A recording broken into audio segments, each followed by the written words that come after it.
Muy buenas tardes, bienvenidos, bienvenida a esta edición de hoy de Sobre la Mesa, jueves 8 de mayo del 2025. ¿Cuáles son los temas que voy a estar discutiendo con ustedes durante las próximas 2 horas? Wow, se los pueden imaginar casi todos los temas.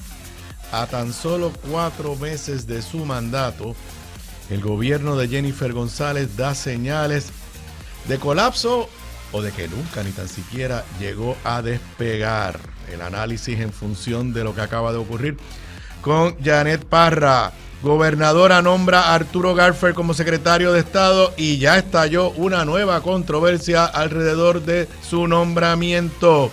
Gobernadora necesita, esta es mi opinión, darle restart, reboot a su gobierno.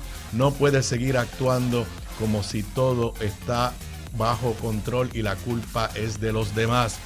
En noticias positivas, prenden Costa Sur y deben prender las unidades de la central de San Juan y de Aguirre para tratar de que no se cumpla el pronóstico de Luma de que se cuadruplicarán los apagones en el verano. Junta insiste en anticipar tiempos difíciles por recortes de Trump, pero la gobernadora como que todavía no asimila esa realidad. Pablo José Hernández Rivera presenta medidas ante el Congreso para facilitar el uso del español en el gobierno federal y obviamente habemos papa. Nuevo papa es estadounidense, pero con una trayectoria interesante y ciudadanía del Perú. Esos son los temas que voy a estar discutiendo con ustedes en la tarde de hoy en Sobre la Mesa, que comienza ahora. Un líder cuya voz conecta historia y actualidad. Su visión clara y experiencia única dan luz a los temas que moldean nuestra nación. Aníbal Acevedo Vilá está en Radio Isla 1320. Esto es Sobre la Mesa. Nuevamente muy buenas tardes a todos los que me estén sintonizando en vivo. Estoy en vivo a través de toda la cadena de Radio Isla 1320. También gracias a la magia del internet, no solamente me puedes escuchar, me puedes ver y escuchar a través del internet en radioisla.tv, a través de la aplicación móvil de Radio Isla, en el canal de YouTube de esta emisora, en el canal de YouTube de esta emisora, en la página de Facebook de esta emisora, en la página de Facebook de este servidor, acevedovilá.net, en Facebook. Te recuerdo que si no me escuchaste en vivo, si no me viste en vivo, esta edición de hoy, igual que todas las ediciones anteriores de Sobre la Mesa, se retransmite a las 10 de la noche por el canal 85 de Liberty Cable TV. Además, la encontrarás más adelante en todas las aplicaciones que permiten escuchar podcasts a través del internet: Spotify, Apple Podcasts, Google Play, la aplicación de podcast de esta emisora, y también más adelante durante el día o temprano mañana la encontrarás en mi canal de YouTube. Fácil de encontrarme en YouTube, escribes mi nombre, Aníbal Acevedo Vilá, en el buscador, te va a llevar allí a mi canal, donde están todas las ediciones anteriores de Sobre la Mesa y otros videos que de tiempo en tiempo se cuelgan en esa página. Sé que muchos de ustedes me escuchan, me ven grabado. Para mí me da lo mismo que me escuchen en vivo, que me escuchen grabado. Esa es la era moderna de las redes sociales. También les recuerdo que está disponible el nuevo episodio del podcast Análisis de la Z a la A con la licenciada Zoela Boy. Esta es una edición, saben que estuve fuera durante los pasados 3 días, que Zoe y yo hicimos desde Washington, D.C., donde pues lo grabamos el martes y casi estábamos anticipando lo que sucedió y que va a ser el tema principal de la edición de hoy de Sobre la Mesa. Toda la situación con Janet Parra, también hablábamos, y su silencio, también hablamos en ese podcast de lo que ya también es Voz Populi, ciertas fricciones entre el hasta en este momento secretario del Departamento de Seguridad Pública, señor Arturo Garfer, y Joseph González, director o comisionado de la Policía de Puerto Rico. Y obviamente pues Zoe y yo siempre tenemos que hablar de lo último en la situación con Donald Trump. Eso es un canal diferente, Análisis de la Z a la A. Les invito a que lo busquen en YouTube, en Spotify y en Apple Podcast. Como les dije, regresé anoche de un viaje de trabajo allá en la capital federal, lo que me da cierta información para hablar cuando hable de los temas federales.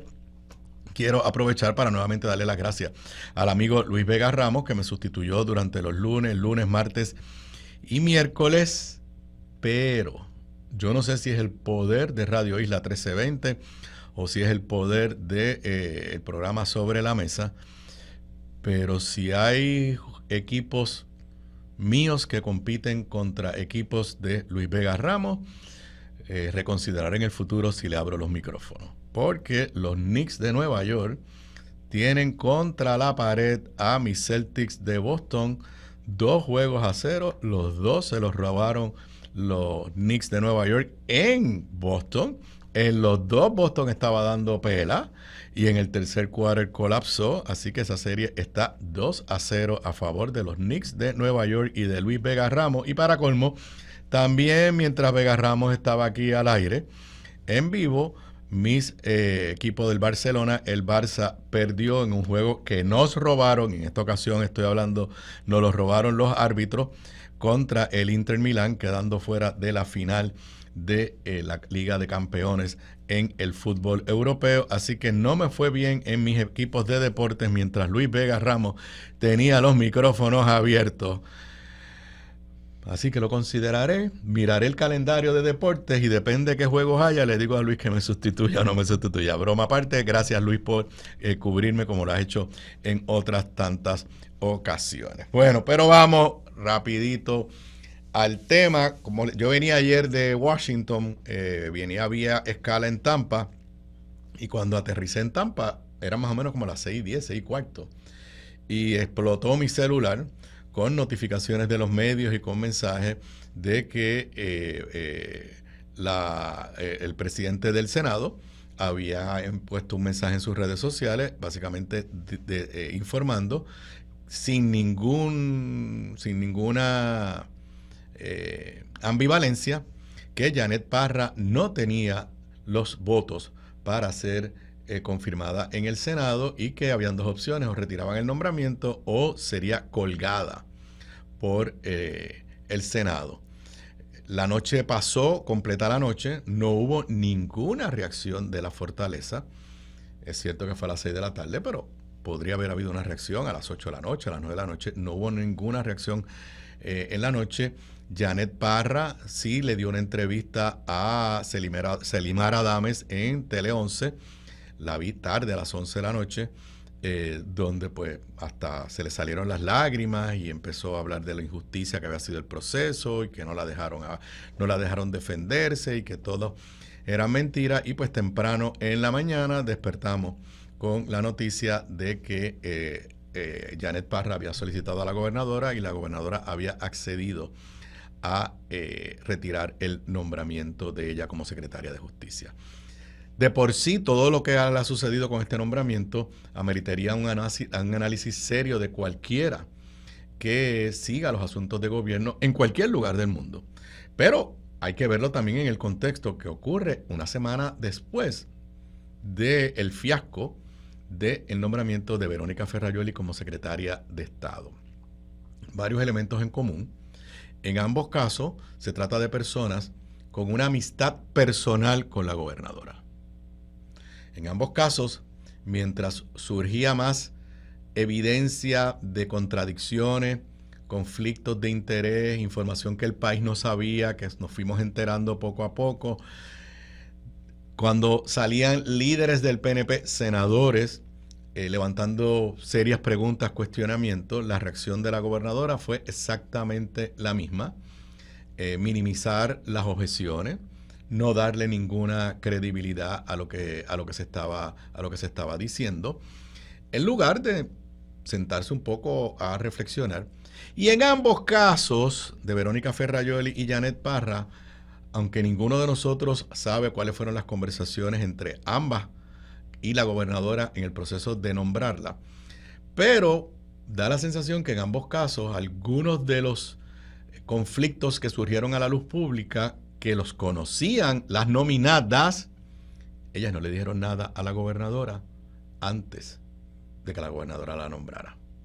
En el caso de Verónica Ferrajoli, Lo que trascendió es que ella informó que no le dijo nada a la gobernadora sobre los 3 años que no llenó planilla, pues porque como ella creía que los había resuelto, pues ella entendía que no tenía que decírselo. Obviamente eso habla mal de un nominado, pero también habla mal del proceso de selección, porque si tú tienes un proceso de selección serio, lo primero que debes preguntarle a cualquiera es, mira, tu estatus desde el punto de vista contributivo, ¿has tenido algún problema? ¿Tuviste una deuda? Eso no es ilegal, pero el gobernador lo debe saber. Mira, sí, tuve una deuda en el año 2022, la estoy pagando poco a poco. Todas esas cosas se supone que en un proceso de evaluar a los candidatos a puestos importantes se haga.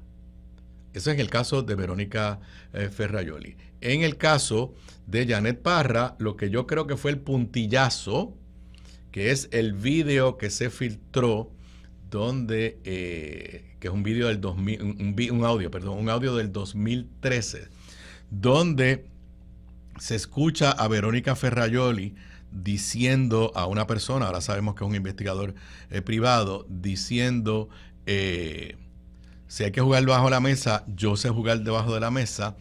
Evidentemente, ese video, que ahora sabemos que ha sido un video que ella conocía, que sirvió de bases para unas querellas que quedaron en nada, pero que ella sabía que ese video estaba por ahí y que fue utilizado para presentar querellas contra ella, pues todo tiene que indicar que ella no le dijo nada de eso a la gobernadora antes del proceso de nominación. ¿Por qué yo digo que creo que el video fue el puntillazo final?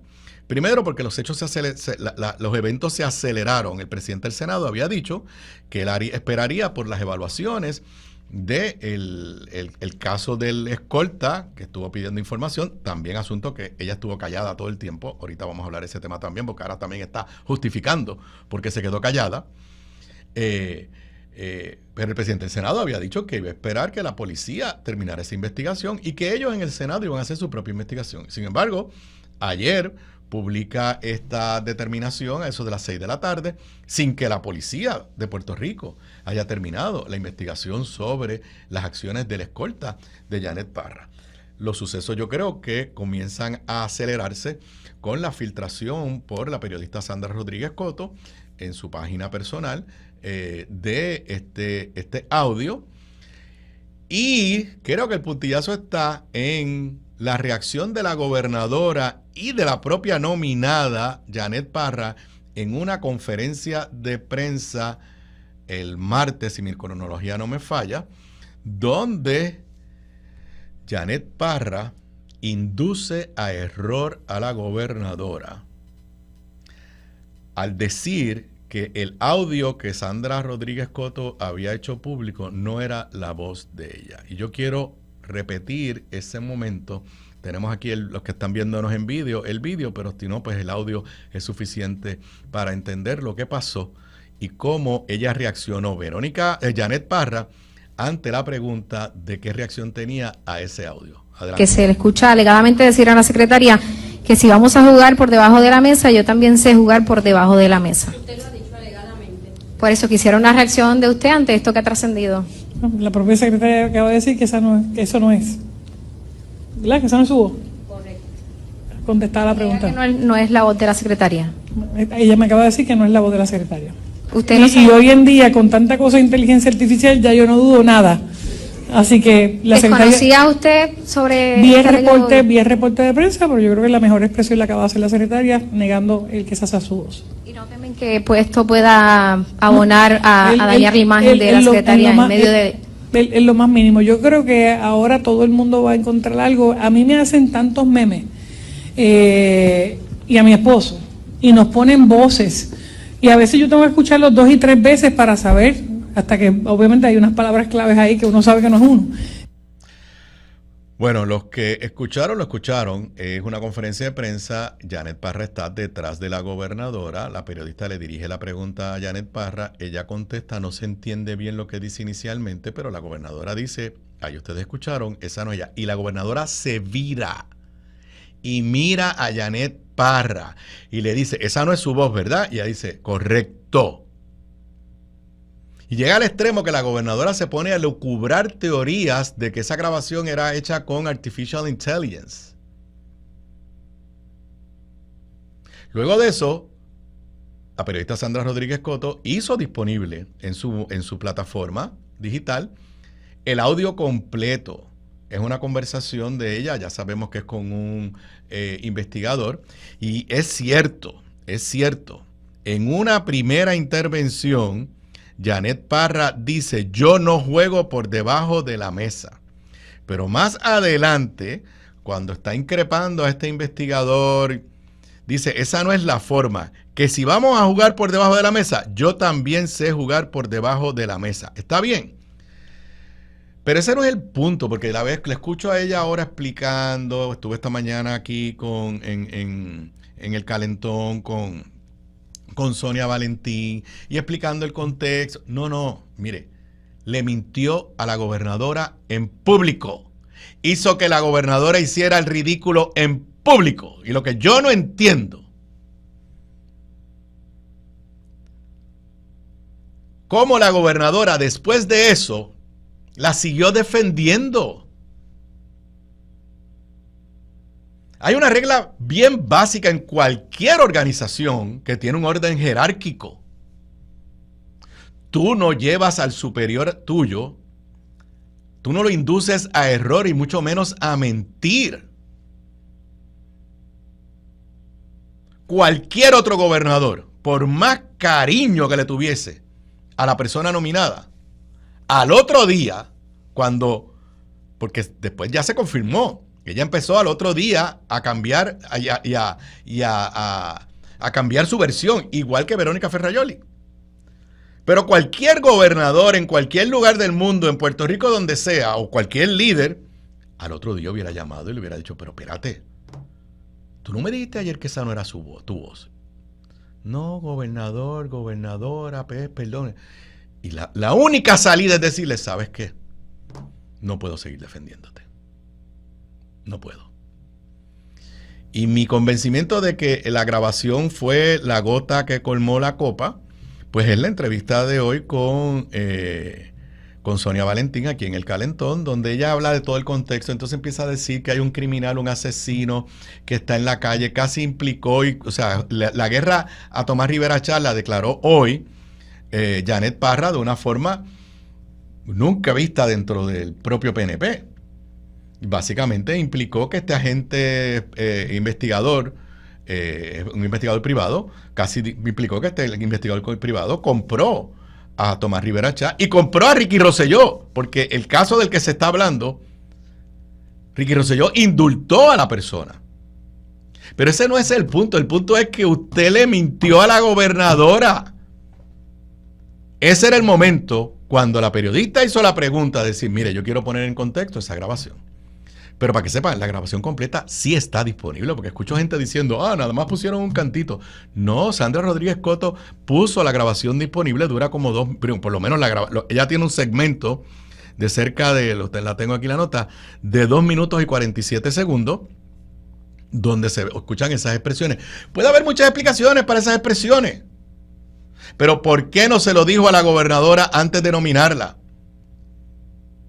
No es un asunto que ella se enteró ahora. Ella misma admite, y lo dice también Sandra Rodríguez Coto, que el agente, el investigador llevó una querella ante el Departamento de Justicia de Puerto Rico, llevó una querella ante el FBI.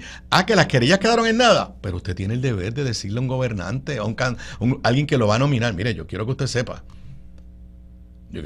que yo tuve un incidente donde me grabaron, dizque ilegalmente, y pasó esto otro. Pero que la gobernadora, igual que con las planillas de Verónica Ferrajoli, se entera de la grabación ahora y le hacen a la gobernadora mentir, me parece que es la evidencia más clara y contundente que esta persona no tiene el temperamento para haber sido secretaria de Justicia. Como les dije, se fue de Media Tour atacando duramente a Tomás Rivera Chatz, llegando al extremo. Yo no sé si esto es cierto. Todos estuvimos criticando el silencio de ella. Esa es gran parte del análisis que hacemos hoy yo en análisis de la Z a la A de esta semana. Pues entonces ella hoy le echa la culpa a la oficina de Tomás Rivera Chatz por el silencio. Y también admite que la propia gobernadora le dijo, pues si en la oficina de Tommy te dijeron que te quedaras callada, pues hazles caso.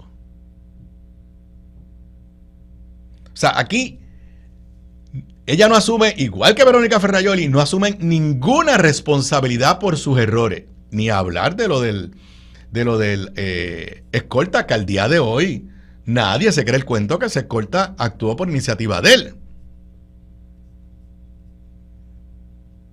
Evidentemente, la gobernadora hizo estos 2 nombramientos, y me temo que muchos más, sin el riguroso análisis y escrutinio que nos dijo que estaba haciendo.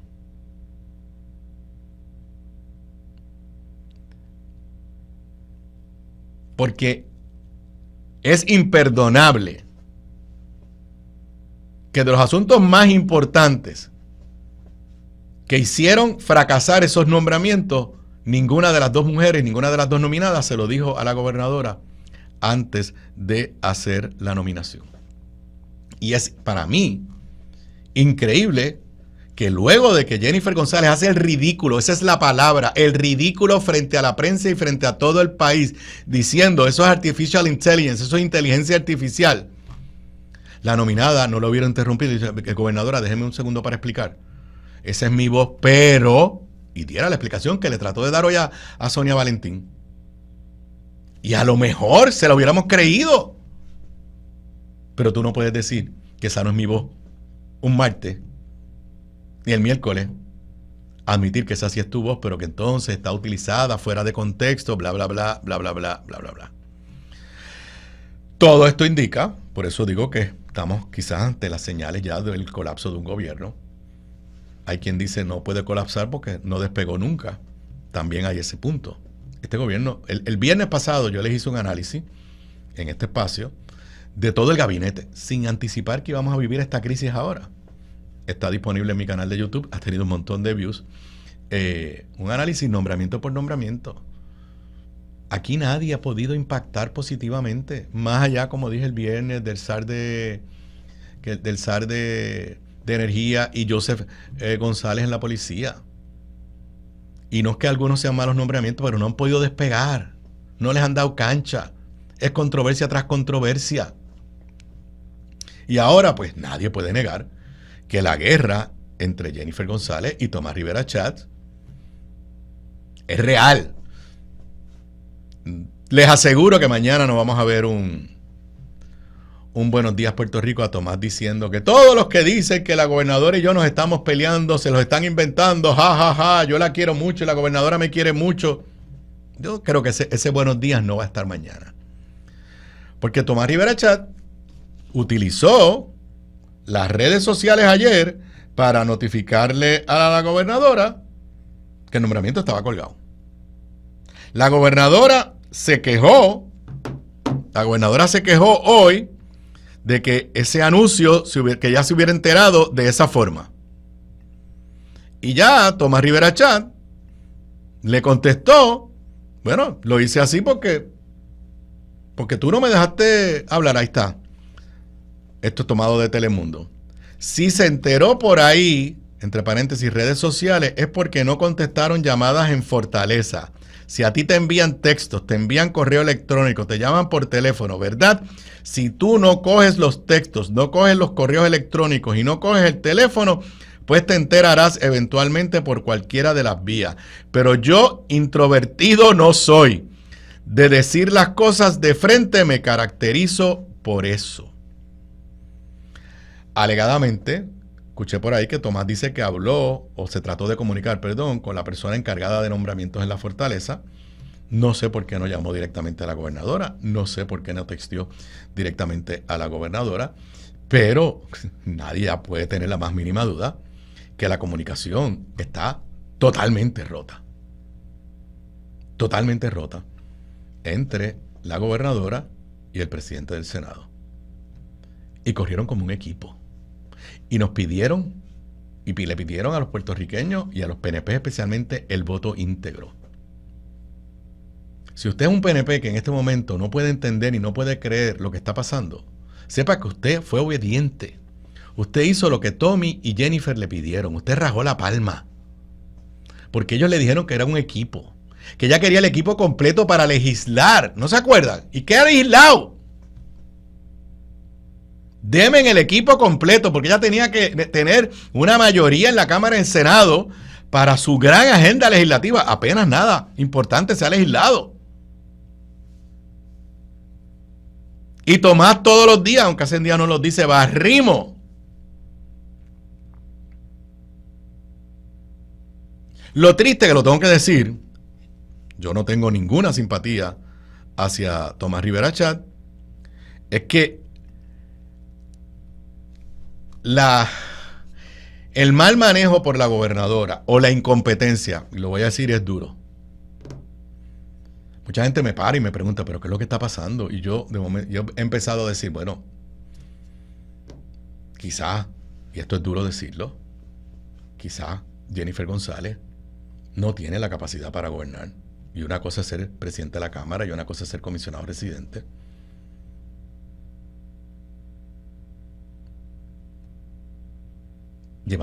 Estamos a 8 de mayo. Normalmente a esta fecha todavía está el honeymoon del país con su nuevo gobernante. La gobernadora esta semana anticipó que es posible que no dé el mensaje de Estado en persona, que mande un memito, que mande un discurso escrito.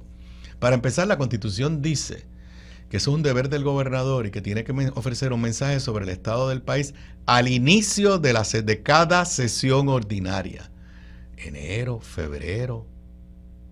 Ya no estamos al inicio, la sesión se acaba en junio, estamos en mayo.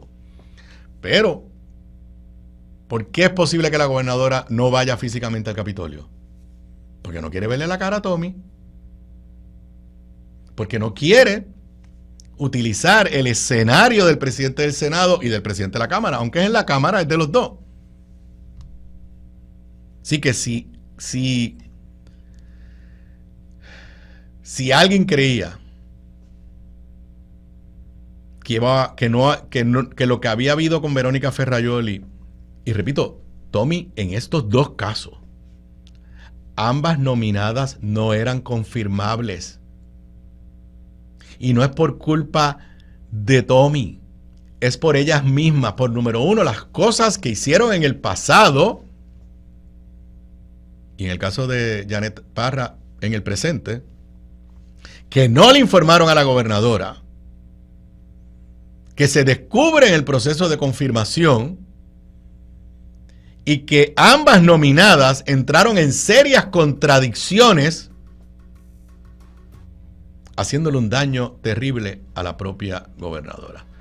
Son las 8:23, continúo porque esto requiere mucho análisis, continúo con toda esta situación alrededor de la gobernadora, su gabinete, su gobierno, luego de la pausa.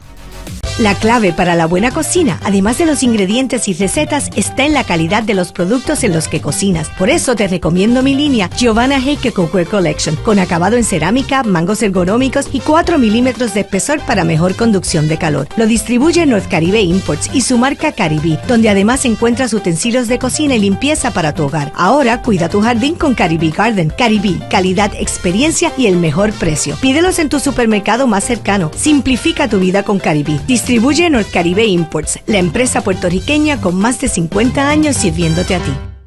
Bocados Divino, el lugar perfecto para almuerzo o cena. Menú internacional, especializados en los mejores guisos, cabrito al vino, rabo encendido y el mejor osobuco que puedes encontrar. Mariscos frescos del país, langosta de nuestras costas, amplia carta de vinos y jugos naturales, con la mejor localización, seguridad y amplio estacionamiento gratis. Bocados Divino, en el edificio del Colegio de Abogados en Miramar. Para reservaciones, llamar al 787-238-1530.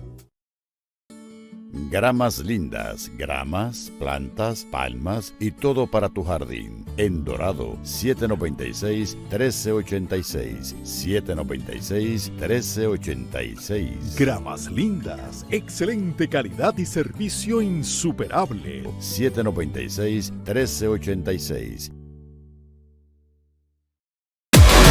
Aquí de regreso a Sobre la Mesa. Para los que me estén escuchando, me estén viendo en vivo, son las 4:26 de la tarde de hoy, jueves, casi viernes, 8 de mayo del 2025. Continúo con este análisis, poniendo en contexto todo lo que ha sucedido con los nombramientos. Verónica Ferrajoli, ahora Janet Parra, y también hoy nos enteramos que la gobernadora tuvo que retirar el nombramiento de Carla Campos como miembro y presidenta de lo que se le conoce por todo el mundo como el DMO. Carla Campos había sido directora de turismo en el pasado, salió con una buena imagen, fue nombrada por la gobernadora, entró en funciones,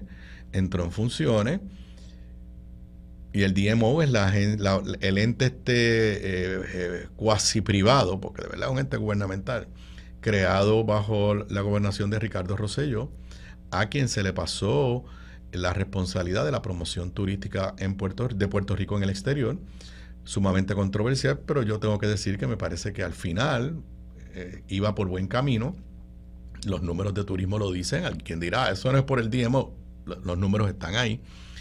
Pero la explicación que da, no hay ninguna señal, repito, de que Tomás Rivera Chat o el Senado tuvieran nada que ver con esa retirada. Ella es una carta muy cordial que le envía a la gobernadora. Se hizo pública hoy. Yo me enteré por los amigos de Puestos para la Mañana, temprano en la mañana aquí, y donde aduce a pues que el trabajo como presidenta de la Junta se convirtió en un trabajo full time y que pues ella tenía unas obligaciones profesionales personales y que muchas gracias, pero no puedo continuar. Pero la nombraron los otros días. Estamos en mayo. Y el DMO en este momento no tiene director ejecutivo. Entonces, pues, usted le añade eso a esta sensación de un gobierno que o colapsó o, peor aún, nunca arrancó. Y yo le voy a dar lo que yo creo que es mi percepción de un poco de lo que está pasando. Jennifer González está gobernando con un círculo muy pequeño y muy cerrado. La gobernadora parece ser que pone la lealtad personal a ella por encima de todo. Y si tú eres leal a mí, no al país, a mí, si tú eres leal a mí, yo te voy a defender, no importa qué barbaridad tú hagas. Lealtad personal a ella, que inclusive está teniendo un efecto en este gobierno, con miembros del PNP, pero que fueron leales o se mantuvieron activos en la campaña primarista del exgobernador Pedro Pierluisi. Las guerras internas en las agencias, los cuentos son de no acabar. Y los jefes de agencia que tienen poca proyección pública porque la han tenido, pero que entonces cuando quieren generar una noticia, la noticia es criticando duramente a su antecesor. Y eso lo hemos visto semana tras semana. La valoración de la lealtad. La lealtad es algo importante, pero usted tiene que tener la madurez de escoger unas personas que no son sus amigos y amigas. Lo que tiene que decirle es, tú crees en mi programa de gobierno, tú crees en mi filosofía de gobierno. Lo de Verónica Ferrajoli, o sea, se inventó un puesto para Verónica Ferrajoli simple y sencillamente para tenerla cerca de ella. Mi consejo a la gobernadora, tiene que abrir el círculo. Tiene que dar una orden tajante que se acabó la guerra con los pierluisistas. La gobernadora está en problemas serios. Estos primeros 4 meses se la pueden marcar, si no la marcaron ya, para el resto del cuatrienio. Y le digo por experiencia propia, una vez el país adjudica en la negativa a su persona, es difícil. Francisco Domenech, que es la otra mano derecha de la gobernadora, y es parte de ese círculo cerrado, he escuchado por ahí rumores que Ángel Cintrón ya no está en el círculo cercano, que lo han excluido. No sé si es cierto, me llegó ese rumor. Pero no hemos escuchado a Ángel en ningún medio. Y yo me imagino que tiene que haber estaciones de radio y medios de televisión que lo llaman para que dé opiniones, porque lo usaban en la campaña. Francisco Domenech se ha convertido en un liability. Por más capaz que sea él, no, allá, si la gobernadora cree que él es la persona más inteligente, no puede ejecutar en estas circunstancias. ¿Quién en la prensa le va a hacer caso a Francisco Domenech? ¿Quién en el Senado le va a hacer caso a Francisco Domenech? Es más, ¿quién en el gabinete si no pudo defender ni a su propia esposa? O él fue el culpable indirectamente y nuevamente ya fue víctima.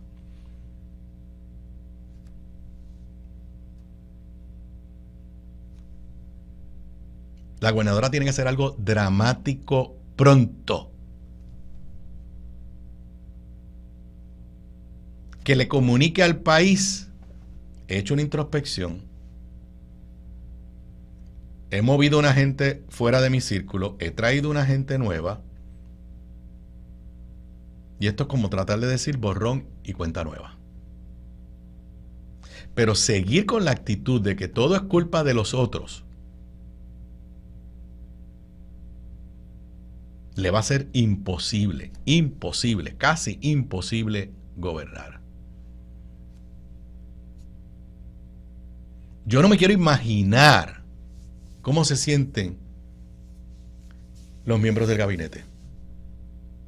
Especialmente los pocos que no son producto de la campaña política, porque la mayoría sí. O sea, la mayoría son gente que estuvo hasta ñu en la campaña.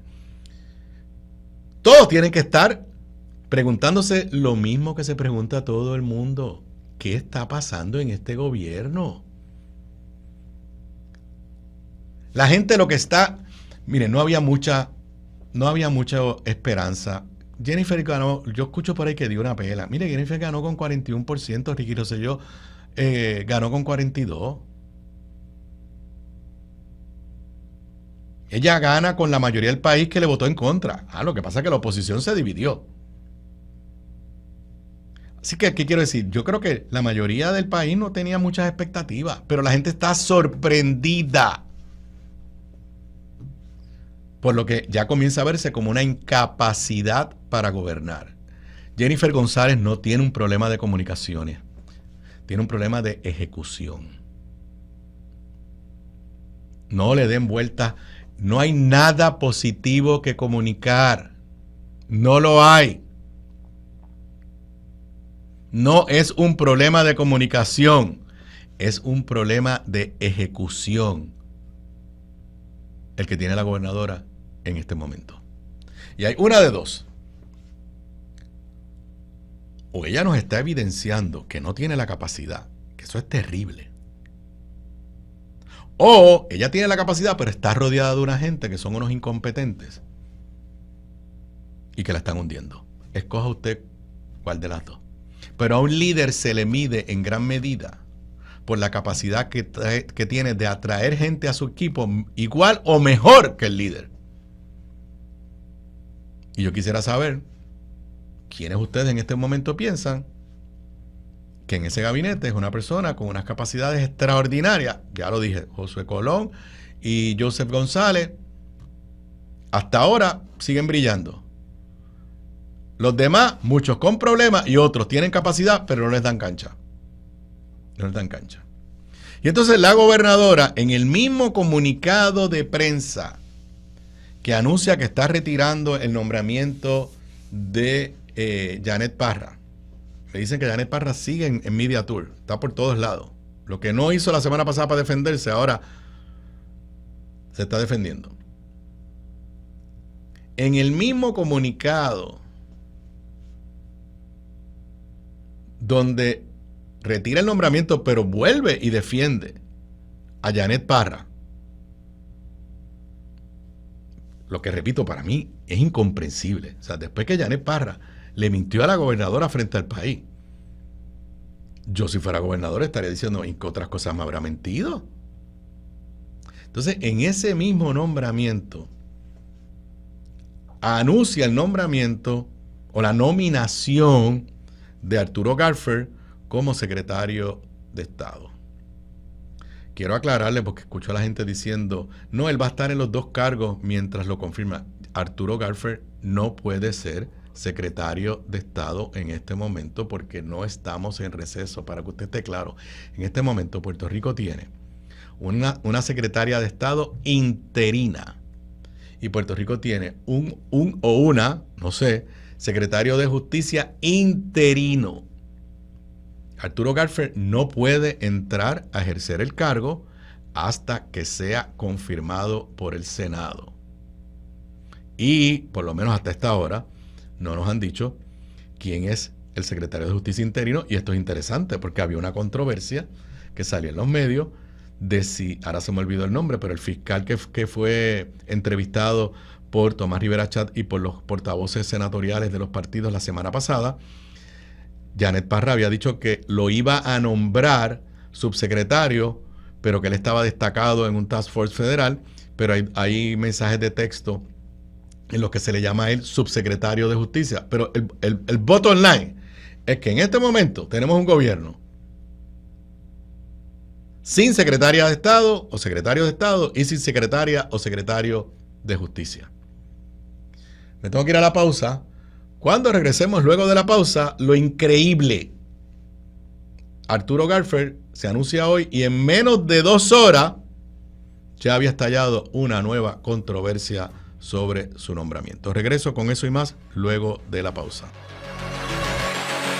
Aquí de regreso a Sobre la Mesa. Para los que me estén escuchando, me estén viendo en vivo, son las 4:42 de la tarde de hoy, jueves, casi viernes, jueves 8 de mayo. Acabo de escuchar ahí en el anuncio de los productos Caribe, de Norcaribe, la voz de la querida amiga Giovanna Heike. Giovanna, y lo digo, es amiga de toda la vida, desde que sus hijos y mis hijos eran pequeños, estuvo laborando, experiencias profesionales fuera de Puerto Rico. Hace tiempo regresó acá a la isla. Los que quieran conocer a Giovanna, pues mañana va a estar en el Econo de Altamira en Guaynabo a las 2 de la tarde. Se pueden dar la vuelta allí y presumo que estará presentando recetas de cocina y usando los productos de cocina de Caribe. Saludos por aquí a Giovanna Heike y deseos de éxito. Bueno, vamos al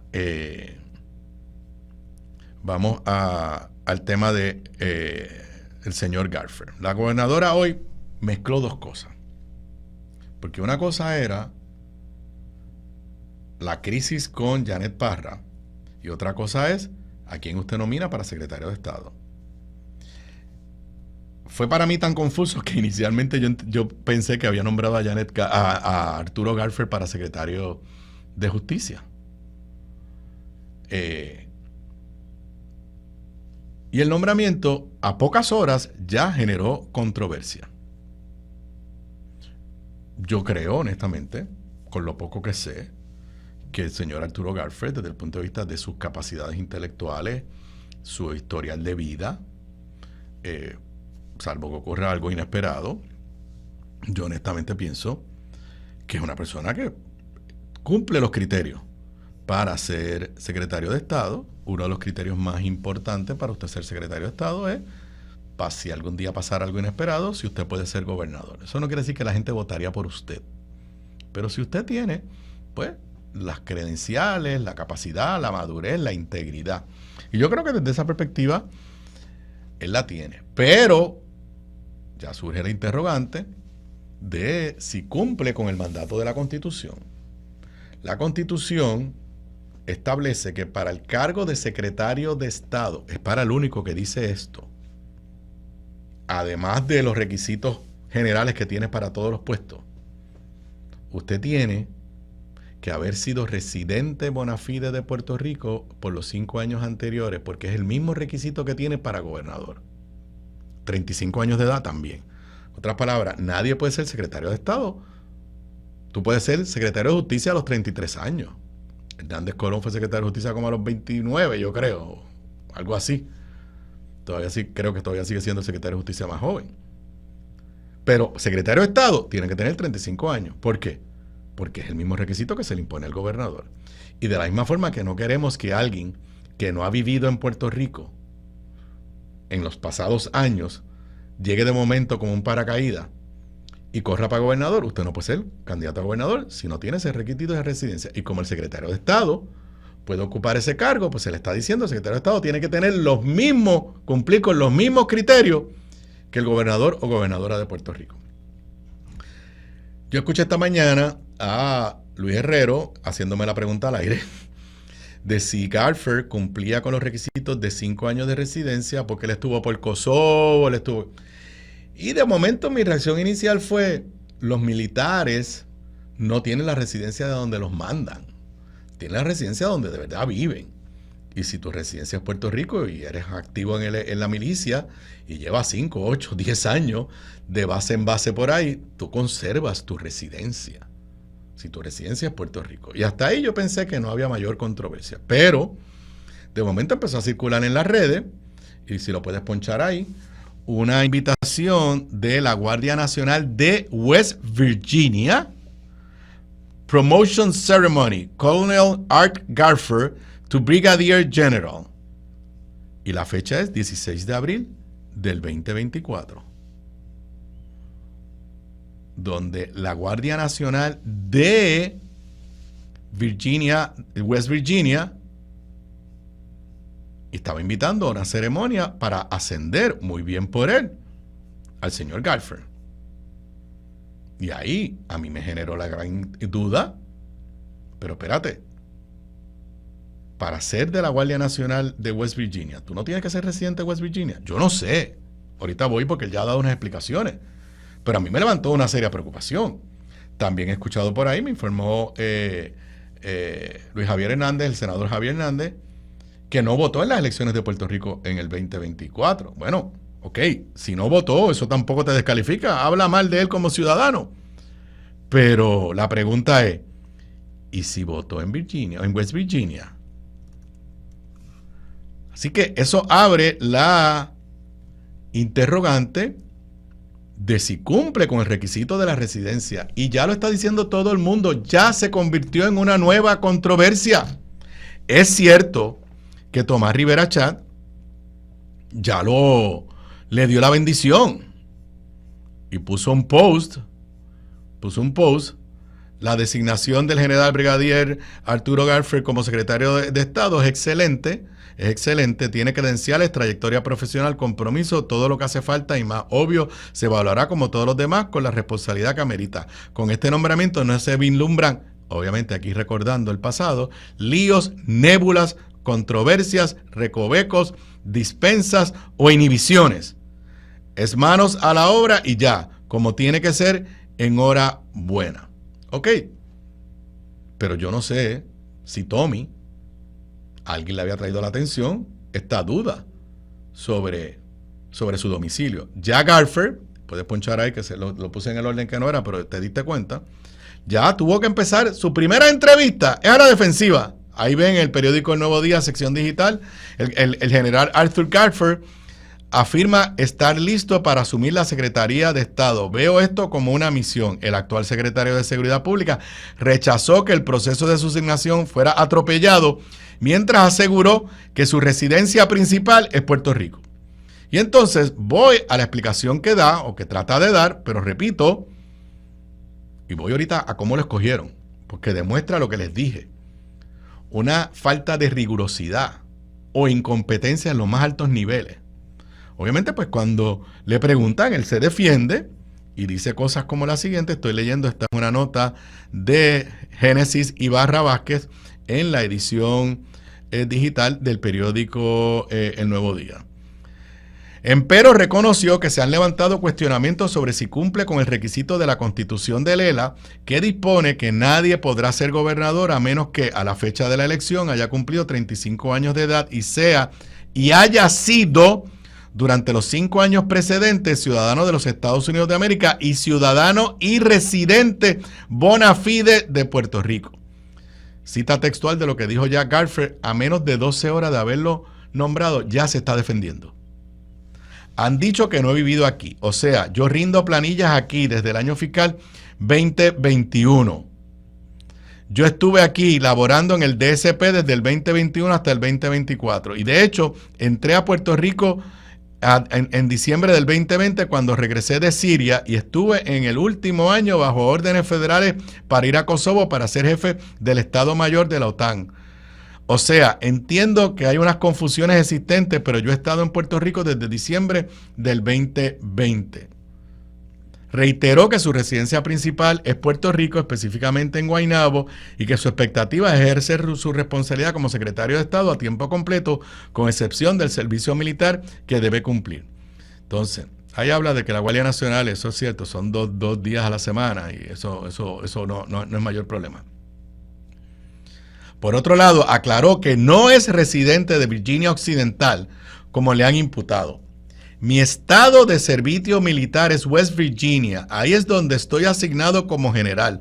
Nuevamente, mucha gente opinando que no saben de los temas militares o cómo se lleva a cabo. Pero mi estado de servicio en la Guardia Nacional es West Virginia y entonces pues es ahí donde hago mi servicio militar. Yo no sé si está diciendo la verdad. Es más, parto de la premisa que le debemos creer, pero alguien nos debe decir. O sea, a mí me confunde porque las guardias nacionales son del Estado. Son del Estado. Y me parece un poco extraño que él esté adscrito a la Guardia Nacional de West Virginia. No sé. Además, si es cierto que no votó en el 2024, ¿y dónde votó? Digo, si no votó, pues que lo diga. Mire, no me sentí ni animado a votar por Jennifer González. O a lo mejor no puede ser que estuviera por Kosovo porque podía votar como militar. Y yo creo que aquí hay que hacerle la pregunta. ¿Y usted votó en el 2024 en West Virginia? ¿Usted votó en el 2022 en alguna elección en Estados Unidos? ¿Usted votó en el 2020 en Puerto Rico o en Estados Unidos? Voto online, como dicen. La gobernadora trata de... O sea, ¿por qué lo nombraron esta mañana? Y ahí es a lo que voy. Él mismo cuenta que lo llamaron anoche. ¿Por qué lo llamaron anoche? Porque explotó lo de Janet Parra. Lo llamaron a ver si estaba disponible, le ofrecieron el cargo. No hubo ningún proceso de sentarse con él. Mira, vamos a hablar, esto es lo que yo quisiera que tú hagas como secretario de Estado. No. Fue una simple medida apresurada. Es más, yo apuesto lo que sea, que nadie se planteó este tema de los 5 años de residencia. Porque para ser secretario de cualquier departamento eso no importa. Usted puede haber vivido en Nueva York hasta ayer y mañana lo pueden nombrar secretario de Obras Públicas, comisionado de la policía, secretario del Departamento de Seguridad Pública. En el caso de secretario de Estado es donde surgen unos requisitos diferentes. Y yo me atrevo a apostar que nadie en la fortaleza se hizo esta pregunta. Repito, por ser militar, no, o sea, él no vivía en Kosovo, o sea, su residencia no era Kosovo. Ahora, ¿qué es eso de la Guardia Nacional de West Virginia? ¿Por qué no votó en el 2024 en Puerto Rico?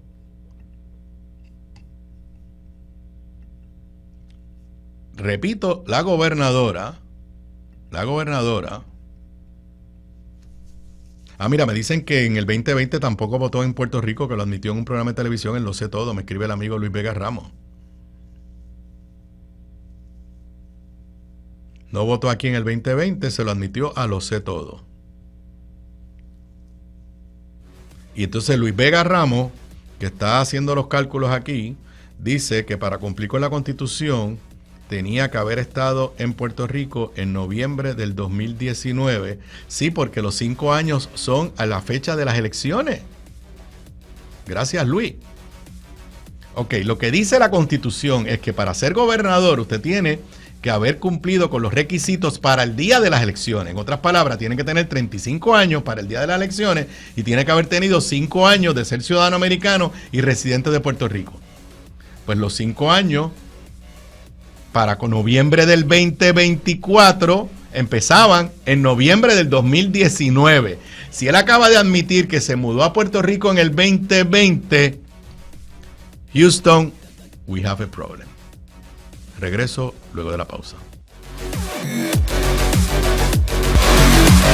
Aquí de regreso a Sobre la Mesa. Para los que me estén escuchando en vivo, son exactamente las 5 de la tarde de hoy, jueves 8 de mayo del 2025. Iba a pasar otro tema, pero luego de mi intercambio de texto con el amigo Luis Vega Ramos y de volver a leer las declaraciones de hoy del nominado secretario de Estado Arthur Garfer, tengo que decirles, escúchenme bien, que usando las propias palabras de Arthur Garfer, él está reconociendo que no cumple con el requisito constitucional.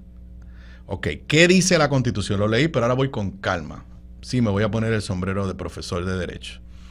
Nadie podrá ser gobernador a menos que a la fecha de la elección haya cumplido 35 años de edad y haya sido durante los 5 años precedentes ciudadano de los Estados Unidos de América y ciudadano y residente bona fide de Puerto Rico.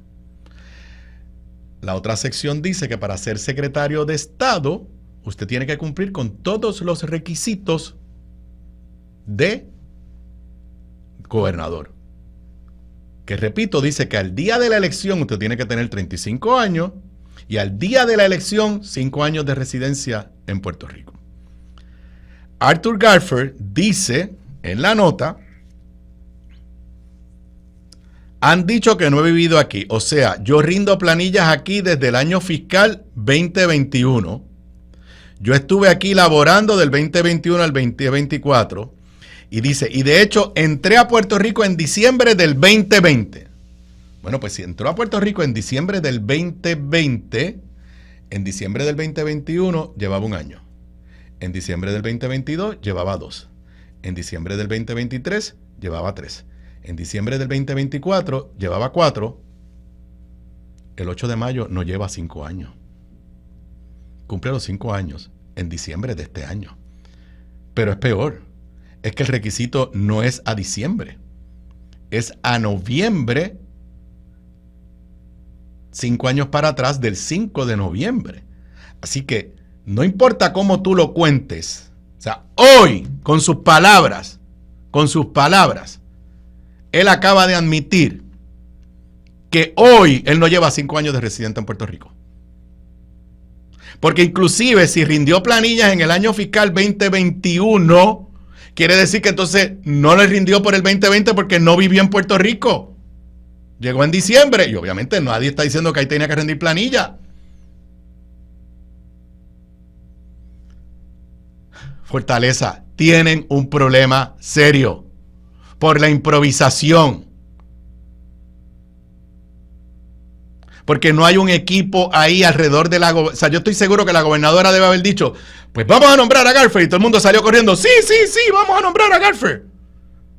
Gobernadora, usted está rodeada, sí, de personas que le son leales. Pero porque le son leales, son yes man and yes woman. Usted necesita alrededor personas que le digan, gobernadora, antes de no, yo sé que usted está enfogonada porque nombramos porque le colgaron a Janet Parra. Yo sé que usted quisiera cambiar la conversación, pero vamos a cogerlo suave. Vamos a cotejar bien esto. Hay que preguntarle a Garfer cuántos años lleva viviendo en Puerto Rico, calcular esto bien. Estoy seguro que nada de ese análisis. Porque como él dice, lo llamaron anoche. La nota de Génesis Ibarra en El Nuevo Día empieza así: la tarde y noche del miércoles no fueron un periodo normal para el general Arthur Garfer. En ese sucinto espacio de tiempo, el actual secretario del DCP recibió el llamado de servir como secretario de Estado, reflexionó, consultó a su familia y aceptó la recomienda.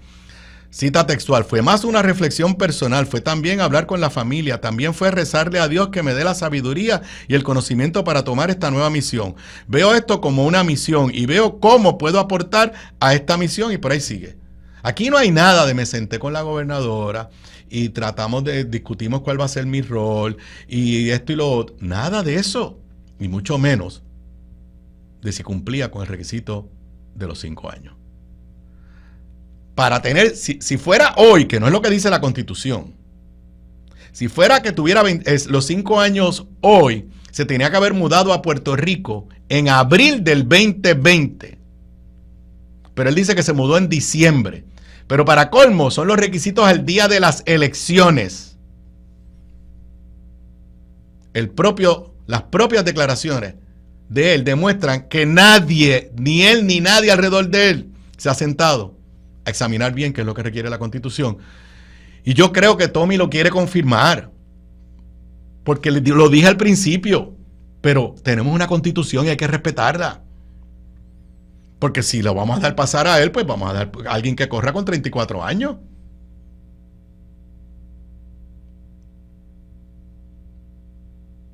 Me parece que la gobernadora, en esta, ya no es una sensación, en esta evidencia clara de que lo que está es un gobierno de improvisación, ha generado otra controversia. Lo dije ahorita y lo repito.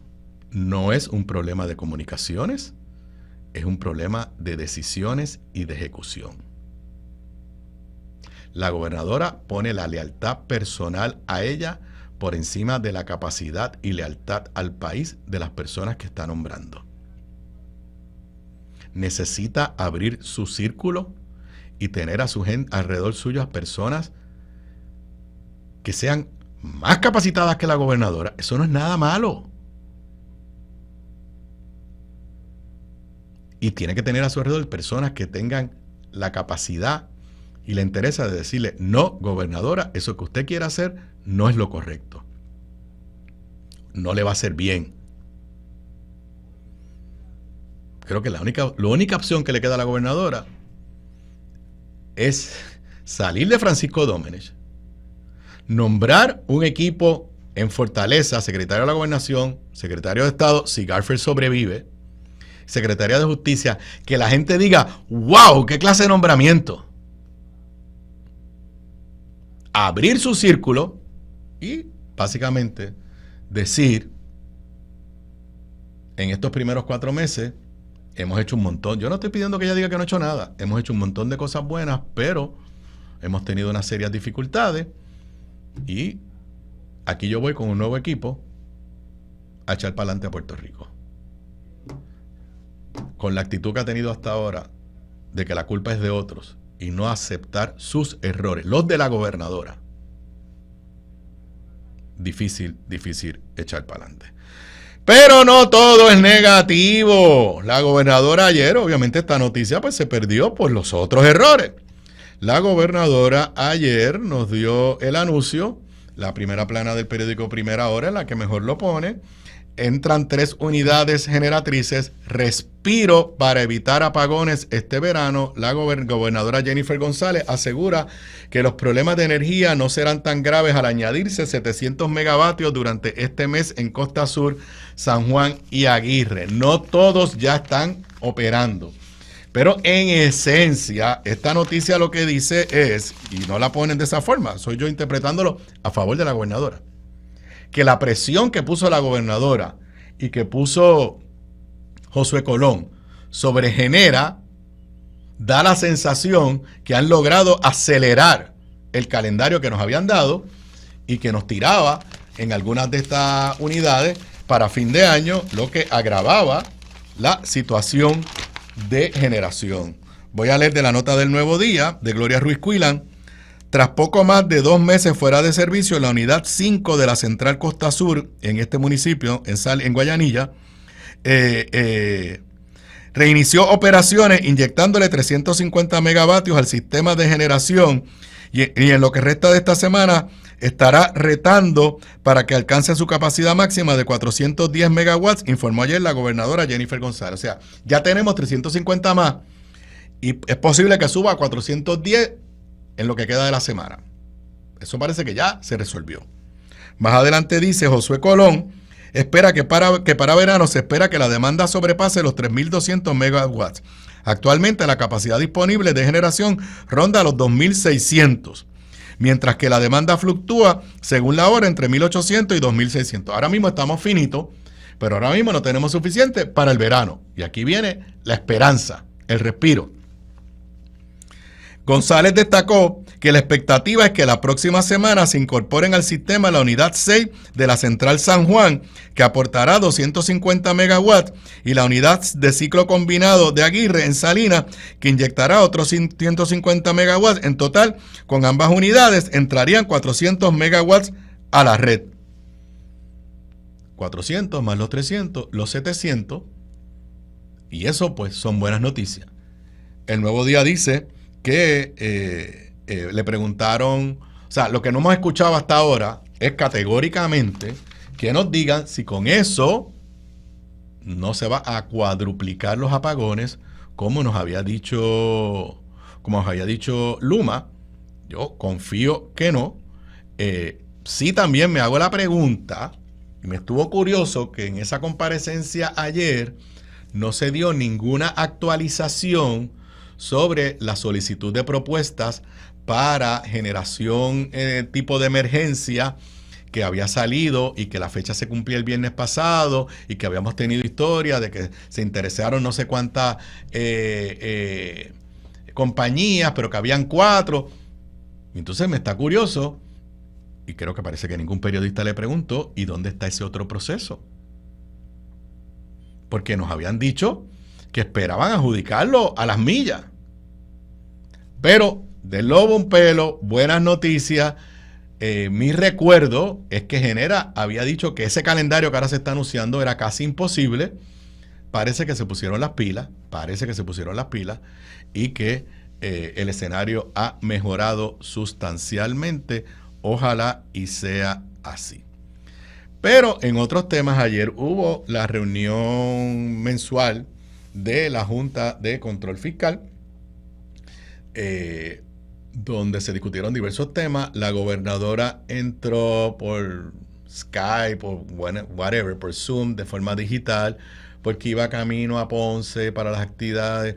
La gobernadora tomó la decisión, igual que Pedro Pierluisi, de ella ser la representante del gobierno de Puerto Rico ante la Junta. No lo voy ni a comentar ni a criticar, pero ella tomó esa decisión. Obviamente ayer, pues, me imagino que había un conflicto entre el calendario de ella, de ir a Ponce, presumo no, iba para lo del crucero que atracó en Ponce, y creo que tuvo otros anuncios por el área sur. Eso pues chocaba con la fecha de la reunión. Entró por Zoom, entró de forma digital. Eso no es lo más efectivo. Y tengo que decirle que ella pudo haber delegado su comparecencia en Francisco Domenech, pero como dije ahorita al hacer mi análisis, Francisco Domenech en este momento es bueno para nada, porque tiene cero credibilidad. Así que yo me imagino que ella dijo: Francisco, voy a tener que entrar yo. Yo no sé si él estaba en la reunión físicamente. Pero en esa reunión, a lo que más énfasis se le dio por parte de la Junta es a los recortes en fondos federales que están a la vuelta de la esquina. Yo, como les dije, estaba en gestiones profesionales, estuve en unas cuantas reuniones allá en Washington, entre lunes, martes y miércoles. Y una de las reuniones estuve en lo que se conoce como la National League of Cities, que es una entidad non-profit que agrupa a diferentes ciudades y pueblos y municipios a través de todos los Estados Unidos. Además, estuve en reuniones con miembros del Congreso. Pero me llamó la atención la alta conciencia que tenía esta organización, la National League of Cities, del golpe que viene para todos los municipios y para todo el mundo con recortes en fondos federales. O sea, estaba a flor de piel. O sea, era el tema, como quien dice, inescapable. Hoy, nota en el periódico El Nuevo Día, resumiendo la reunión de ayer, no será la experiencia más agradable. Pendientes al Congreso, la Junta Fiscal anticipa necesidad de revisar el presupuesto ante los recortes federales que podrían producirse próximamente. Y tiene pues unas gráficas aquí desde el punto de vista de la dependencia en fondos federales. Por ejemplo, en el 2017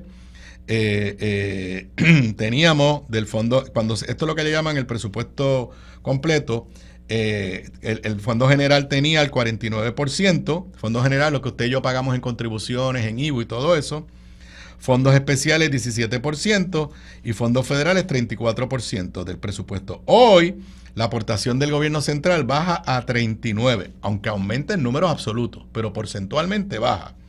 La de fondos federales se queda más o menos igual, 34 y 31.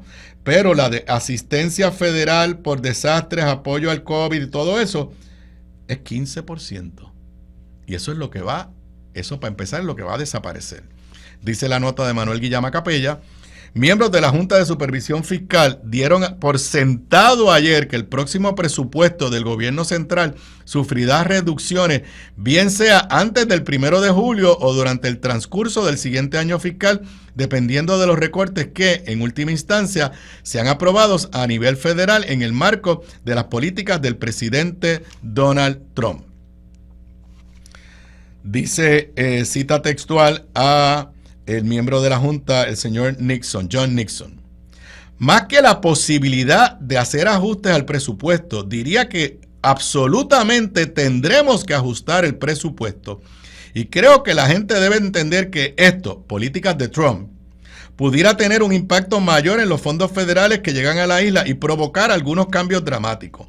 Creo que es importante saber que muchas legislaturas estatales han terminado sus sesiones y otras están en proceso de completar sus presupuestos, pero dependiendo de la reconciliación presupuestaria del Congreso, muchos estados tendrán que volver y reajustar el presupuesto una vez sepan lo que entrará en el del gobierno federal.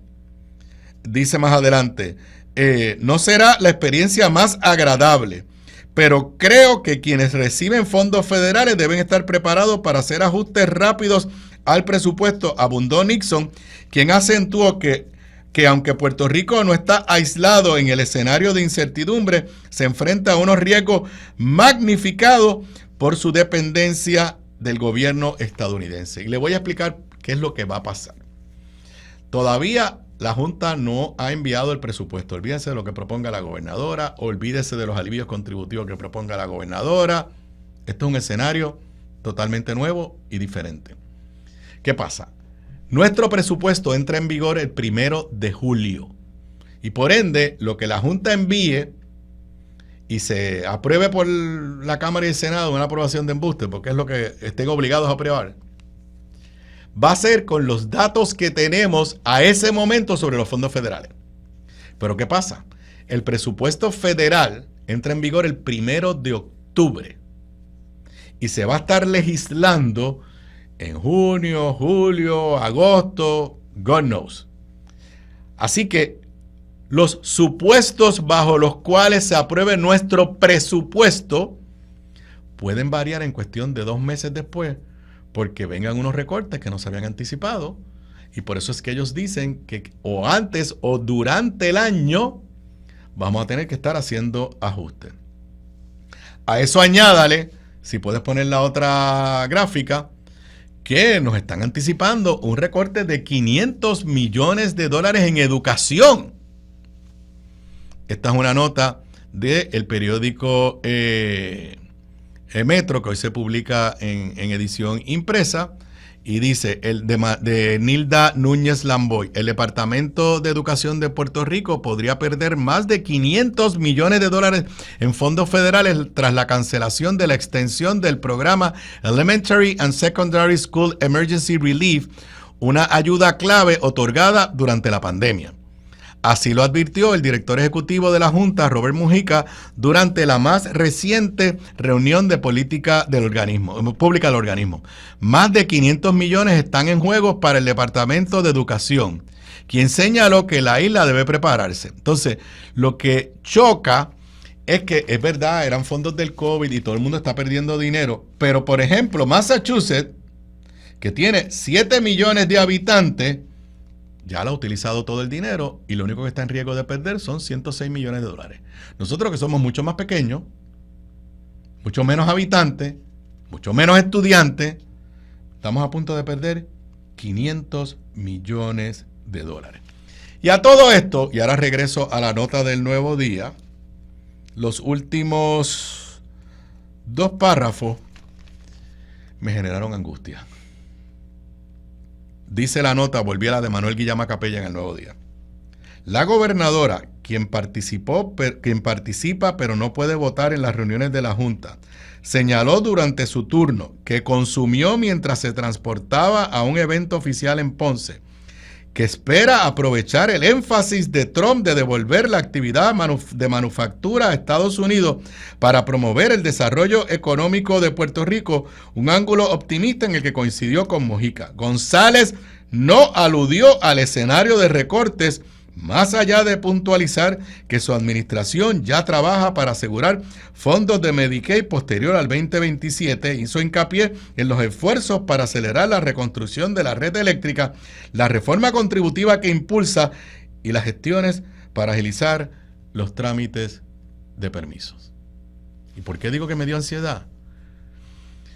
Porque la gobernadora parece que está en negación y que no acaba de reconocer.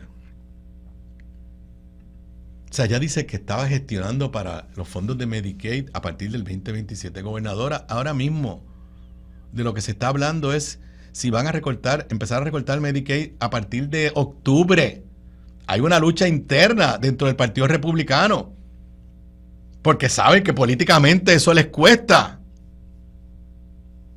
Pero no deja de ser una posibilidad real.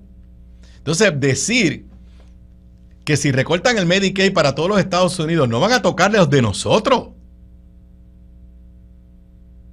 Si cambian la fórmula desde el punto de vista de aportación del gobierno, de los gobiernos estatales, ¿qué quiere decir eso? Que si hoy por cada peso que aporta el gobierno federal tú tienes que poner 25 centavos, ellos pueden decir, bueno, pues de ahora en adelante por cada peso tú vas a tener que poner 50 centavos. Todo eso está sobre la mesa y a eso es que se refiere la Junta. Entonces, estamos aquí viviendo un mundo casi paralelo. En el tema de los nombramientos de las últimas controversias, el adulto en el salón, el hombre que se comporta como que está defendiendo los verdaderos intereses de Puerto Rico es Tomás Rivera Chat.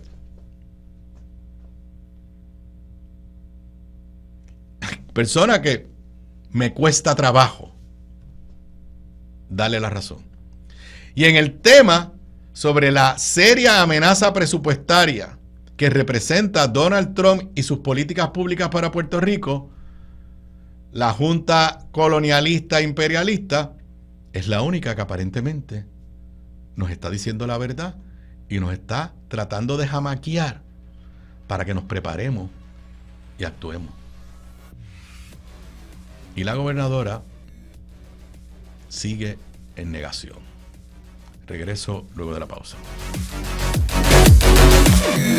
Aquí de regreso a Sobre la Mesa. Para los que me estén escuchando en vivo, me estén viendo en vivo, son las 5:26 de la tarde de hoy, jueves 8 de mayo. Y aunque los jueves normalmente son jueves de película y streaming con Gabriela Acevedo Gándara, esta semana no tendremos la edición, pues porque ayer yo lo grabo los miércoles con Gaby, pero ayer yo estaba en tránsito volando hacia acá y pues por las diferencias de hora con Los Ángeles y sus compromisos de trabajo, pues no lo pudimos grabar ni podía estar en vivo con nosotros, así que el jueves que viene entraremos pues como siempre los jueves terminamos con jueves de película y streaming con Gabriela desde allá, desde Los Ángeles. Bueno, antes de pasar a hablar del Papa, ustedes recordarán que entre las 800, porque ya yo no sé ni cuántas son órdenes ejecutivas firmadas por el presidente Donald Trump, firmó una orden ejecutiva que la comentamos aquí para establecer el English Only. No es el English Only legislado en términos de obligar a todo el mundo, pero revocó una orden ejecutiva de Bill Clinton en otras palabras, que había sobrevivido a el presidente Bush y había sobrevivido el primer término de Donald Trump, que no era una orden, que lo que decía era que las agencias del gobierno federal, si sus oficinas operaban en lugares donde hubiese una población con cierta penetración de personas que hablaban otro idioma que no fuera el inglés, debería facilitársele, o sea, era una obligación tener pues documentos, brochures, ese tipo de cosas, orientación en esos idiomas. Y Donald Trump lo que hizo fue revocar esa. No prohíbe que se usen los otros idiomas, pero lo deja a discreción del director de la oficina regional de Kissimmee. Y si el director de la oficina regional de Kissimmee es un gringo blanco y no quiere que se hable español allí, pues no va a poner ningún papel en ningún documento en español.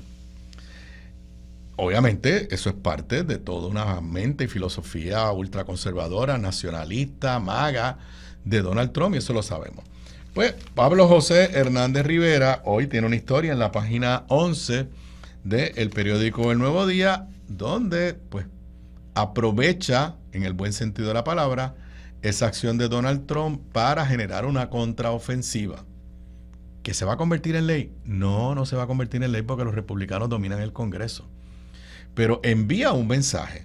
Dice la nota de José Delgado, página 11, busca dar paso a servicios en español. Pablo José Hernández impulsa proyecto de ley para garantizar la asistencia a personas que no dominen el inglés. Leo algunos párrafos y me llama la atención la cantidad de congresistas con mucho renombre que lo coauspician. Con el respaldo de 6 congresistas demócratas, el comisionado residente Pablo José Hernández presentó legislación que requeriría a las agencias del gobierno federal establecer un plan para asistir a las personas que, como muchos puertorriqueños, no dominan el inglés. Cita textual a Pablo. Es un proyecto práctico para mejorar el acceso de los puertorriqueños y de todos los ciudadanos americanos que no dominan el idioma inglés, dijo Hernández en entrevista con El Nuevo Día al dar a conocer el proyecto radicado en la Cámara y que se titula Habla. La legislación se propone después de que el presidente Donald Trump firmó un decreto que declara el inglés como el único idioma oficial del gobierno de los Estados Unidos y dejó sin efecto otra orden ejecutiva del expresidente Bill Clinton que buscaba asistir a las personas que, como resultado de su origen nacional, tienen un dominio limitado del inglés. Hernández sostuvo que su proyecto de ley básicamente codificará la orden ejecutiva de Clinton el 11 de agosto del 11 de agosto del 2000, que tuvo el número 13166. Y en una muestra de honestidad intelectual dice: reconozco que es bien cuesta arriba que se apruebe esta legislación, pero entendemos que es importante primero para fijar el precedente de que hay personas comprometidas con mejorar el acceso a los servicios federales para las personas que no dominan bien el inglés, como es el caso de muchos puertorriqueños, y para que en un futuro un Congreso demócrata con un presidente demócrata puedan convertirlo en ley y así proteger a esta población vulnerable y que en un futuro pues no dependa de una mera acción ejecutiva. Cada agencia federal deberá preparar un plan para mejorar el acceso a sus programas federales y actividades para personas elegibles, indica la legislación, coauspiciada por los congresistas Nidia Velázquez, Alexandria Ocasio-Cortez, que es una de las estrellas en crecimiento en el Partido Demócrata, Richie Torres, estos 3 son de puertorriqueños, de ascendencia puertorriqueña. Otros coauspiciadores son Ed Case de Hawái, Derek Tran de California y Teresa Leger de Nuevo México. Tran representa un distrito con alta población asiática, mientras Leger Fernández representa unas 16 naciones indígenas. Me parece interesante, enhorabuena por parte de Pablo José. Estoy totalmente de acuerdo con él. El hecho de que, o sea, tú eres demócrata, la inmensa mayoría de las cosas que tú vas a presentar no se van a aprobar, pero tú tienes que dejar el récord claro de lo que tú piensas y tienes que dejar el récord claro de lo que tú aspiras cuando haya un cambio en el Congreso. Tengo que decirle de mi viaje de esta semana que vengo un poquito esperanzado porque con los congresistas demócratas que compartí y que hablé, están optimistas de que se pueda ganar de vuelta la Cámara en el 2026 en las elecciones de medio término. Veremos qué pasa. Falta mucho, desde mayo hasta noviembre del 2026 falta mucho, pero contrario a otros momentos, los noté con los que hablé, optimista. Ya mismo me voy a la pausa. Pues antes de la pausa, es que es una nota que tengo que admitir, no había visto y ahora sí me preocupa. Tiene que ver con los recortes en fondos federales. Está en la misma página 11, pero yo no me fijé antes de prepararme las notas. Cancelan subvención de $1 millón a Taller Salud. Y aquí estamos hablando de los efectos de las políticas de Donald Trump. Otra nota de José Delgado. La organización Taller Salud llevó al Congreso su reclamo para que se les restituya el acceso a $1 millón de una subvención dirigida a combatir la violencia en comunidades de Loíza, la cual el Departamento de Justicia de Donald Trump canceló el pasado 22 de abril. Junto a más de 20 grupos de Estados Unidos que han recibido fondos del programa Iniciativa de Intervención y Prevención de la Violencia Comunitaria, Taller Salud presionó el miércoles en el Senado y la Cámara de Representantes en favor de la restitución de los fondos. Además de la cancelación de la segunda parte del programa, por la cual se le asignaron $2 millones a Taller Salud y Justicia Federal, considera contrario a la política pública de Trump, la organización puertorriqueña quedó sin el reembolso de cerca de $200,000 otorgados como parte de la primera parte de la subvención. Paréntesis. Yo he escuchado de la labor que hace Taller Salud. Es una labor excelente, extraordinaria. No nos pasamos hablando de que creemos en el tercer sector, en las organizaciones sin fines de lucro.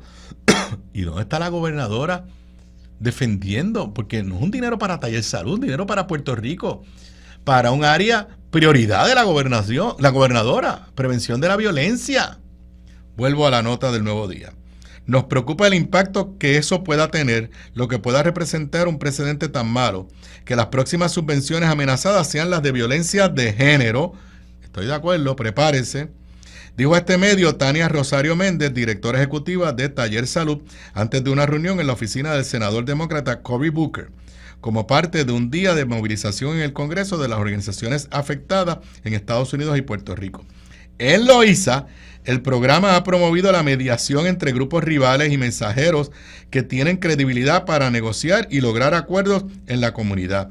La anulación provocará el cese de servicio a 80 jóvenes y sus familias, eventos comunitarios que impactan alrededor de 2,000 personas y la cancelación de contratos a 15 personas que ya están altamente entrenadas para asistir a sus vecinos, indicó Rosario Méndez. Y tengo que decir, yo estuve en este viaje acompañando a la alcaldesa de Loíza, tengo que decirle que si algo se ha logrado en Loíza por las iniciativas del municipio y por iniciativas como esta, es bajar la incidencia de violencia.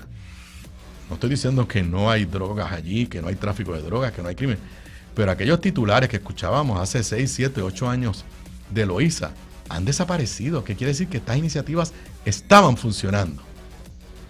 Y ahora el gobierno de Donald Trump viene a cortarla, prácticamente eliminarla. Regreso luego de la pausa. Bueno, en menos de 24 horas que empezó el cónclave, ya tenemos papa. Yo estaba en mi casa, me dijeron que el mejor sitio para escucharlo y verlo era la televisión española en vez de CNN.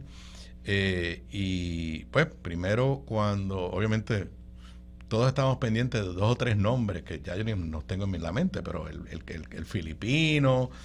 Entonces pues cuando dicen el nombre uno no sabe quién rayo es.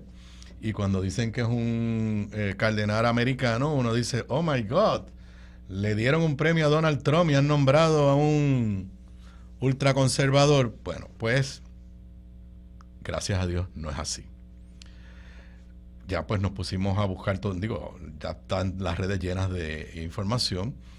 Robert Prevost, no sé cómo es que se pronuncia, utilizó el nombre, o se va a llamar como el Papa León XIV. Es un papa, sí es americano, nació en Chicago, estudió en Villanova, pero casi toda su carrera la ha hecho fuera de Estados Unidos y gran parte de su carrera la hizo en Latinoamérica y como cuestión de hecho, gran parte de su carrera la hizo en Perú. Tiene ciudadanía peruana.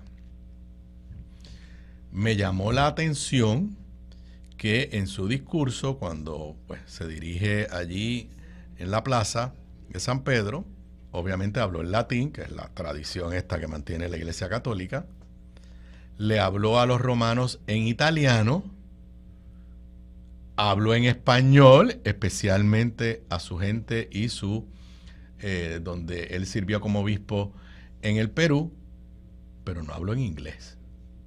No hablo en inglés. Curiosamente me acaban de enviar unos amigos que en CNN él estudió en CNN, él estudió en la Universidad de Villanova. Ya hay montones de análisis deportivos de a qué equipo de fútbol él sigue, si es fanático de los Knicks, se graduó de Villanova, bueno, todo eso. Pero vamos a la parte seria.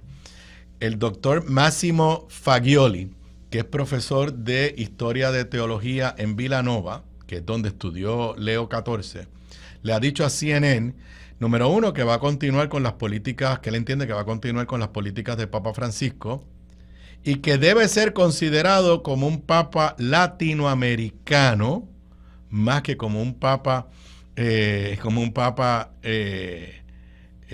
norteamericano. Y pues a punto me llamó. Yo estaba esperando que en un momento hablara en inglés.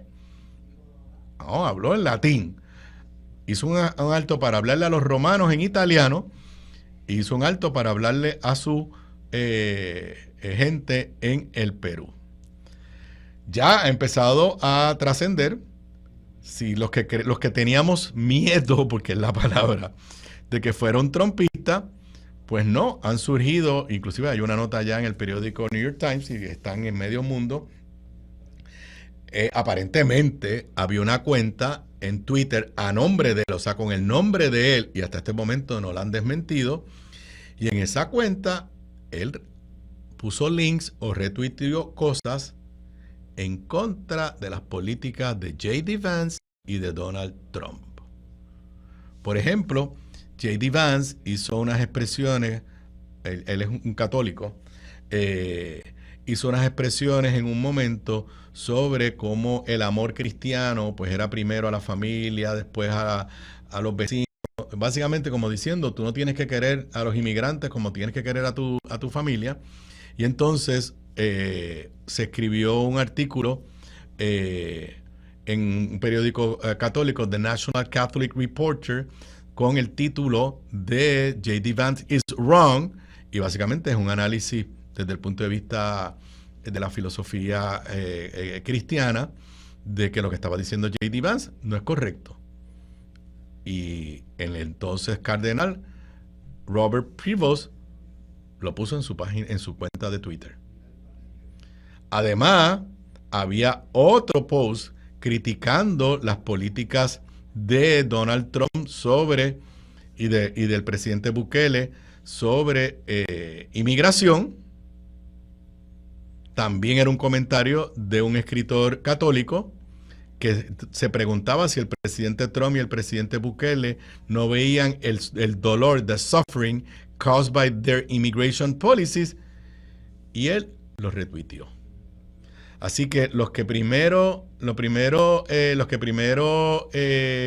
nos asustamos, este señor, este papa, definitivamente no es trumpista. Parece ser un papa de la línea de justicia social. Fue nombrado cardenal por Papa Francisco. Lo puso en una posición de alta jerarquía en la iglesia. En gran medida, él es el que, en buen español, escrineaba los que iban a ser nombrados obispos y cardenales. Eso quizás puede justificar porque su elección tan rápida, porque muchos de los que votaron, si fueron nombrados en los últimos años, fueron nombrados a recomendaciones de él. En cuanto a Puerto Rico, primero había una bandera de Puerto Rico allí en el mismo medio que salía en todas las tomas, que a todos nos hacía sentir orgullosos. Me dijo Penchi que era de la diócesis de Fajardo, un grupo de la diócesis de Fajardo que estaba allí, creo que de gente de Fajardo o Macao, que estaban allí en la Plaza San Pedro con una bandera de Puerto Rico hermosa ondeando. Eso es lo primero. Pero ya, por ejemplo, ha salido nota de que estuvo en Puerto Rico en el 2023, adivinen, en algo, nuevamente, su vínculo latinoamericano. Nota en el periódico digital, en la edición digital del Nuevo Día de Richard Colón, el recién elegido Papa León XIV visitó Puerto Rico en el 2023 cuando participó en la edición 39 de Asamblea General Ordinaria del Consejo Episcopal Latinoamericano y Caribeño, CELAM, que se celebró en Aguadilla, inclusive ofició misa aquí en Puerto Rico. Así que curioso, como les dije, aunque es americano, da la sensación de que su compromiso emocional es más con Latinoamérica que con el propio Estados Unidos. Y hay otra nota también del periódico El Nuevo Día, un mensaje contundente por parte de la Iglesia. Figuras religiosas en Puerto Rico reaccionan a la selección del Papa León XIV.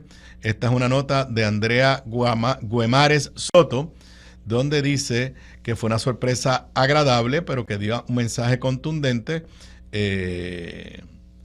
Déjenme aquí leer un poquito, estoy aquí en vivo. Estoy profundamente sorprendido y profundamente agradecido, expresó el padre Orlando Lugo al Nuevo Día tras la elección del primer estadounidense en la historia. Ha sido el primer papa que desde el balcón de la logia, en su momento de descubrimiento, cuando el mundo lo conoce, habló en español. Incluso saludó a toda Latinoamérica. Desde el momento, entonces dice, desde el momento en que la elección del presidente Trump, hemos visto que ha querido intervenir de forma un poco violenta en todos los asuntos a nivel mundial. Así que la Iglesia le ha mandado un mensaje muy claro, en mi opinión, al gobierno estadounidense. Coincido con esas expresiones. Obviamente, eso no quiere decir, he leído algunas cosas y saldrán más ahora. Mucha gente entiende que él va a continuar la ruta que trazó el Papa Francisco. Pero hay quien dice que es más moderado que Papa Francisco, pero no es un reaccionario ni un ultra conservador. Vuelvo a la nota del Nuevo Día. Por su parte, el abad Oscar Rivera hizo eco de ese sentimiento de gratitud al enterarse de la elección de Prevost Martínez, pues su segundo apellido es Martínez. Sí, porque es una mezcla, creo que tiene madre española, es muy interesante. Creo que también va por esa línea de darle un respiro positivo a Estados Unidos y ser un contraste con el presidente. Es un papa joven y hay que destacarlo. En la iglesia esa edad es joven, es 69. Es un papa que tiene experiencia religiosa, experiencia pastoral y que domina las lenguas. Creo que habla español, inglés, francés. De lo que he visto, tiene un sentido de amplitud y de visión dentro de la iglesia. Fue un poco como una sorpresa, pero quiere decir que hubo un buen discernimiento. No escogieron un papa que fuera depuesto, ni uno que fuera a regresar a la tradición romana. Escogieron a alguien que siguiera la línea pastoral de Francisco de atender los pobres y de no cerrarse a los grupos que son discriminados. Así que me está extremadamente curioso cómo todos, incluyéndome a mí, estamos metiendo a Donald Trump en el análisis. Yo creo que la barbaridad que hizo Donald Trump, la blasfemia de él subir en su cuenta de redes sociales una imagen de él vestido como papa, no sé, sabe Dios si hasta eso provocó que sí dijeran, vamos a nombrar un papa estadounidense, pero vamos a nombrar un papa que represente todo lo contrario a lo que representa Donald Trump. Sigo en las notas del Nuevo Día. Ante la elección del nuevo Papa, Rivera compartió que los religiosos en Puerto Rico continuarán luchando para canonizar a Carlos Manuel Rodríguez, Charlie, y lograr la beatificación del maestro Rafael Cordero. Por su parte, el licenciado José Frontera de la Pontificia Universidad Católica también se alegró. Desde aquí, como Universidad Pontificia, nos comprometemos con él a seguir apoyándole en fidelidad para construir el reino de Dios. Y en general, las primeras reacciones que he visto dan la sensación de que por lo menos la ruta trazada por el Papa Francisco no va a retroceder. Y este era uno de los grandes retos que tenía la Iglesia Católica en este momento. si adelantaba la agenda de Papa Francisco o si los ultraconservadores dentro de la Iglesia Católica iban a tener una especie, como pasó en Estados Unidos, que la reacción a Obama fue Donald Trump.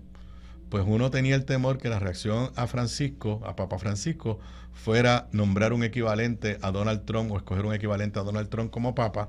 Parece ser que no es así. Mi última reflexión es que pasan los años, la Iglesia Católica, yo no lo voy a negar, se ha debilitado, por lo menos en nuestro lado del mundo, pero el mundo entero se paralizó. Tan pronto se anunció que había un Papa y salió la fumata blanca, y pues es la noticia alrededor del mundo entero.